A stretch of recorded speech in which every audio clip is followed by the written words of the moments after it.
բնակիչներ գտնվում են Գյումրու համայնքապետարանում, որտեղ մեկ ժամից ավել է արդեն իրավապահարները, ԱԱՑ, ոստիկանություն, քննչական կոմիտե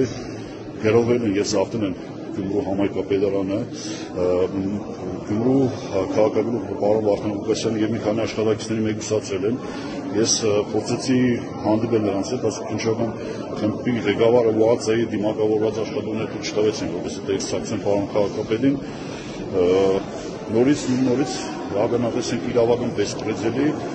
ռեժիմը, ապազգային ռեժիմը ցանկացած գնով փորձում է մեկուսացնել այն քաղաքական գործիչներին, համայնքների ղեկավարներին, ովքեր որ դեմ են այս ռեժիմին եւ մինչեւ կռիվ են տալիս, որպեսզի Հայաստանը չգնա թուրքացման։ Այս ռեժիմը Հայաստանը տանում է դեպի թուրքացման։ Այդ արդեն անքննելի է գործողությունների ընթացքը ցույց է տալիս, որ Նիկոլ Փաշինյանը իր ռեժիմով ամեն ինչ անում է, որպեսզի Հայաստանը հանձնի Թուրքիայի կառավարմանը։